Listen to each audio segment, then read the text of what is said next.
instrument I'm going to introduce today is the congas, or actually what it is, what it's really traditionally called is the tumbadoras. And the congas, which is what everybody knows it to be, has three different types of, well, four different types of drums typically. Well, I have two of them, and they're usually played in pairs, or you can have three, sometimes four drums. I've seen drummers with as many as 5 or 6. It is a membranophone, which means that it has a membrane on it, a skin, and it is an approximate pitch instrument, though I've seen some pretty amazing conga players. I've seen them make some really melodic sounds come out of their drums just by not only using some of the techniques I'm going to show you, but also by applying some pressure to the head, changing the pitch, altering the pitch, much like a talking drum, which I'll get into in later sessions.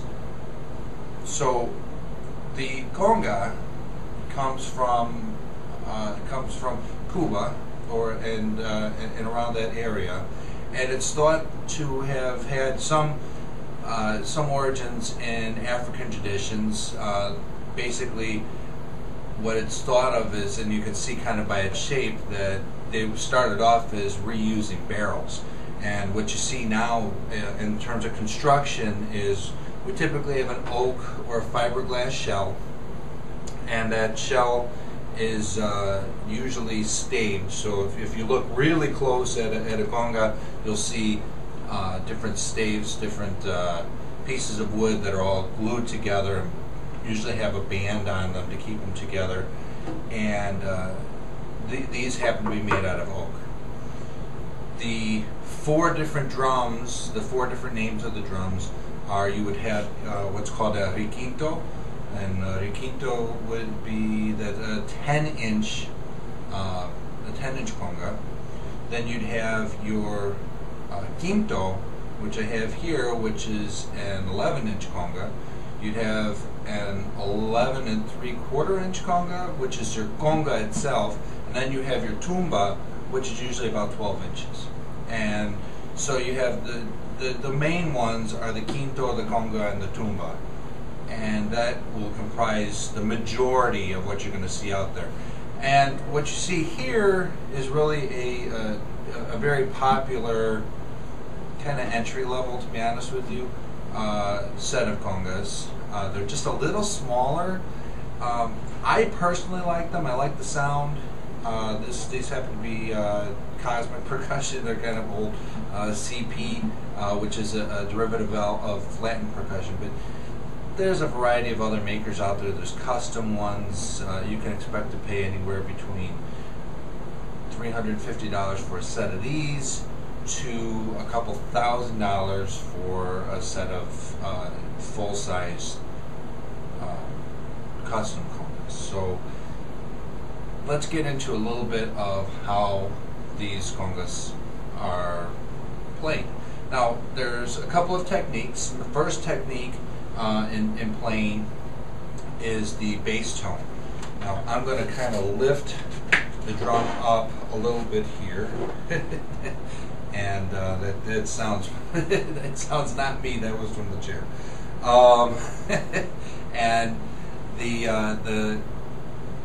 the reason why I'm going to lift this up a little bit is because I'm going to get a little more resonance. You want to kind of put your congas, I learned this technique a while ago, if you could put your congas so that they are just a little elevated and on a hard surface, they're just going to sing. You're able to get the reflected sound out of that hard surface. It's just going to allow it to project. So the first tone that I want to talk about is the bass tone, and it's basically you're going to take your hand in the palm of your hand, and just off the center of the drum, you're going to give it that bass tone. And it sounds really good when it's on a larger drum. But we use the bass tone quite often. Then there's the touch tone, which comes after that. And that touch tone is just your fingers basically coming back down on the drum. Okay. Then you have your open tone, and your open tone is basically your kind of cupped hand, fingers together, off to the side. Nothing else on the drum. So you got bass, finger, open. So I usually do it palm, finger, open.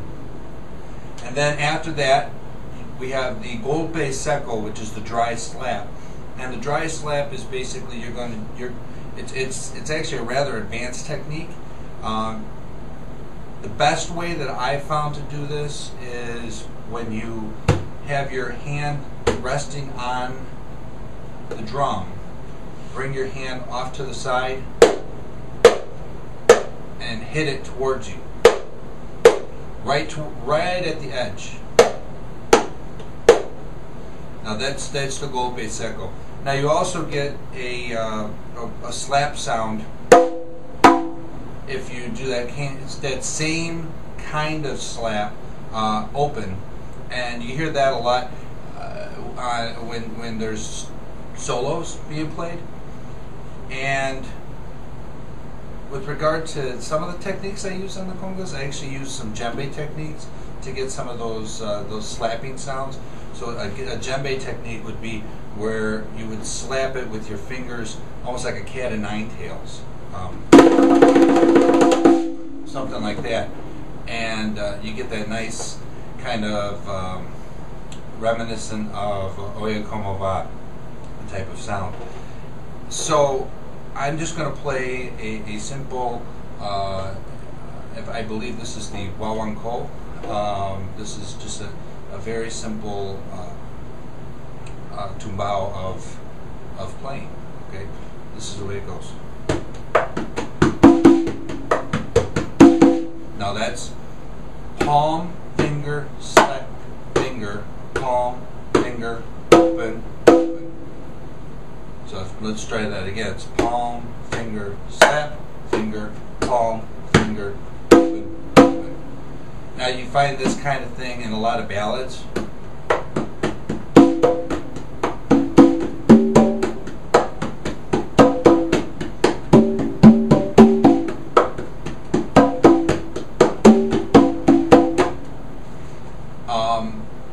You also find it in some pretty hot kind of salsa stuff where we really turn up the heat.